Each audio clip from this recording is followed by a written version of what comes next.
হাওয়াকে জিদ্দায় নামায় দিছেন। এবার বাবা আদম আলাইহিস সালাম খালি কান্দেন আর কান্দেন, কান্নার কোনো শেষ নাই। অনেক কিতাবে আসছে, মুফিদুত তালিবিন একটা কিতাব আছে, এই কিতাবের মধ্যে আব্দুল কাদের জিলানী রাহমাতুল্লাহ আলাইহি বলেন যে সারা দুনিয়ার মানুষের কান্না যদি এক পাল্লায় রাখা হয় আর বাবা আদম আলাইহিস সালামের কান্না যদি আরেক পাল্লায় রাখা হয়, তাহলে বাবা আদম আলাইহিস সালামের কান্নার পাল্লায় ভারী হয়ে যাবে।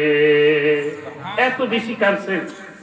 ওই জান্নাত থেকে যখন নামায় দিলেন আমাদের আদি পিতা আদম এবং হাওয়া আলাইহিস সালামকে, অনেক দিন পর্যন্ত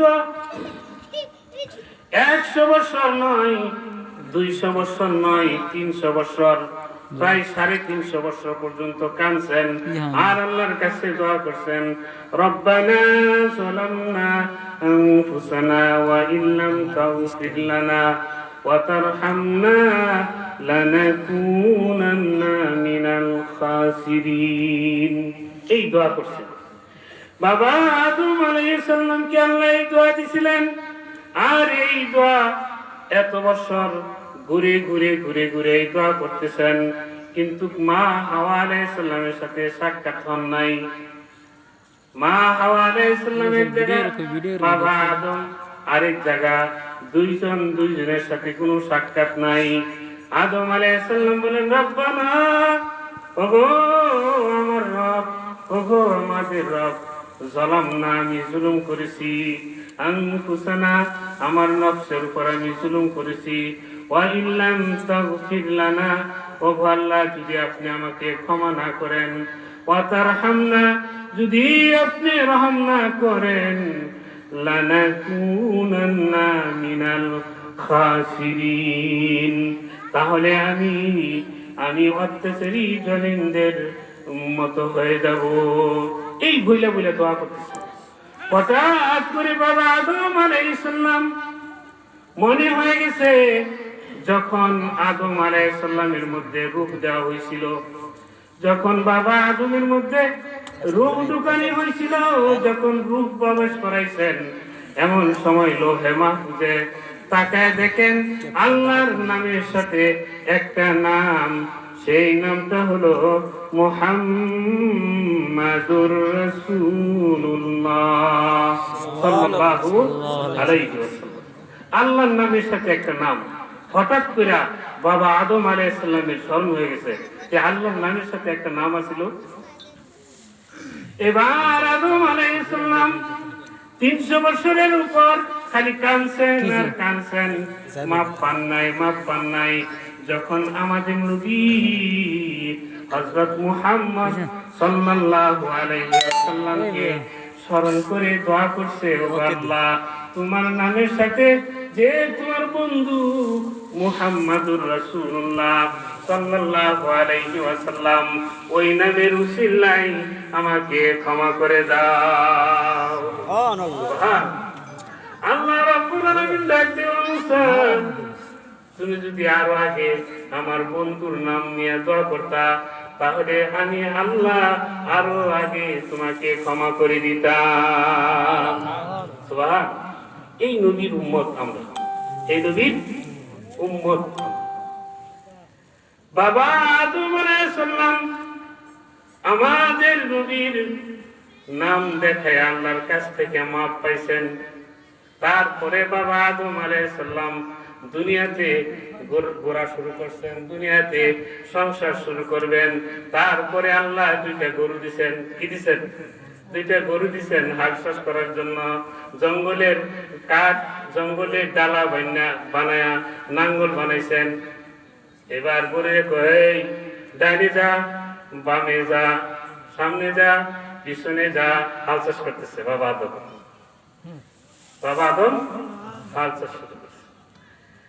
গরু বাবা আদম আলাইহিস সালামের কথা শুনে না। যদি বলে ডানে যা, গরু বামে যা, যদি বলে বামে যা, গরু ডানে যা, কথা শুনে না। তারপর গরু বলতেছে, ও বাবা আদম, আমি আপনার কথা মতো চলবো না। আপনি যদি ডানে বলেন আমি বামে যাবো, যদি বামে বলেন আমি ডানে যাবো। গরু বলতেছে, কথা বলতেছে, গরু কথা বলতেছে বাবা আদমের সাথে, কেন আপনার কথা মানবো? আপনি, আপনাকে তো আল্লাহ বলছিলেন আপনি ওই গাছের কাছে যাবেন না, গন্ধম খায়েন না, আপনি খাইছেন কেন? এই জন্য আমিও আপনার কথা শুনবো না। আপনি আল্লাহর কথা শুনছেন না, আমিও আপনার কথা শুনবো না। এইভাবে বাবা আদম আলাইহিস সালামের সংসার শুরু হয়ে গেছে। আইসে হরিণ, হরিণের পিঠে হাত দিছেন, ওই হাত যেই হরিণের পিঠে হাত দিছেন ওই হরিণের মধ্যেই নিগনাদি মেষকাম্বর সৃষ্টি হয়ে গেছে। এইভাবে শুরু হয়ে গেছে।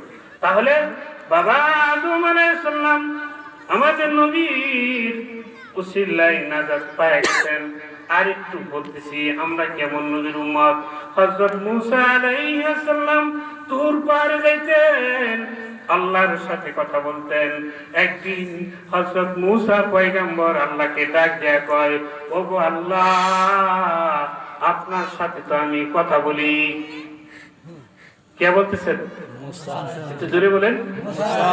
মূসা পয়গম্বর বলতেছেন, আল্লাহ আপনার সাথে তো আমি কথা বলি। আল্লাহ কত দূর থেকে কথা বলি? মূসা নবী আল্লাহর কাছে, ওগো আল্লাহ কত দূর থেকে কথা বলি? আল্লাহ রাব্বুল আলামিন ডাক দিয়া কয়, ও মূসা ৭০,০০০ পর্দার আড়াল থেকে আমি তোমার সাথে কথা বলি। আল্লাহ রাব্বুল আলামিন বলেন এক একটা পর্দার দূরত্ব হইল ১০,০০০ বছরের রাস্তা। এরকম ৭০,০০০ পর্দার আড়াল থেকে মূসা তোমার সাথে আমি কথা বলি। আল্লাহ রাব্বুল আলামিন ডাক দিয়ে বলেন, ও মূসা, এমন একটা উম্মত আসবে, এমন একটা উম্মত আসবে যেই উম্মতের সাথে আমি কথা বলবো তাদের মাঝখানে এবং আমার মাঝখানে কোনো পর্দা থাকবে না। সুবহানাল্লাহ। মূসা পয়গম্বর ডাক দিয়ে বলেন, ও আল্লাহ, ওই যে আখিরি নবীর উম্মত, ওই উম্মতকে তো আমি দেখবো না, কারণ ওই পর্যন্ত তো আমার হায়াত নাই, এর আগে আমার হায়াত শেষ হয়ে যাবে। ওগো আল্লাহ, ওই আখিরি নবীর উম্মতের একটু আওয়াজ শুনতে চাই। কি শুনতে চাই? একটু আওয়াজ, একটু আওয়াজ শোনান। ওই আখিরি নবীর উম্মতের একটু আওয়াজ শোনান। আল্লাহ রাব্বুল আলামিন লৌহে মাহফুজকে ডাক দিছেন, ও লৌহে মাহফুজ আসো। আর লৌহে মাহফুজ এসে গেছে। এইবার বলেন, হে আখিরি নবীর উম্মত। আল্লাহ যখন ডাক দিছেন আখিরি নবীর উম্মত, লৌহে মাহফুজ থেকে বলতেছেন, লাব্বাইকা ইয়া আল্লাহ। ও ভাই, আখিরি নবীর উম্মত যখন বলছে লাব্বাইকা ইয়া আল্লাহ, হযরত মূসা পয়গম্বর বলেন, ওগো আল্লাহ, আমার জীবনে এত সুন্দর আওয়াজ আমি আর শুনি নাই।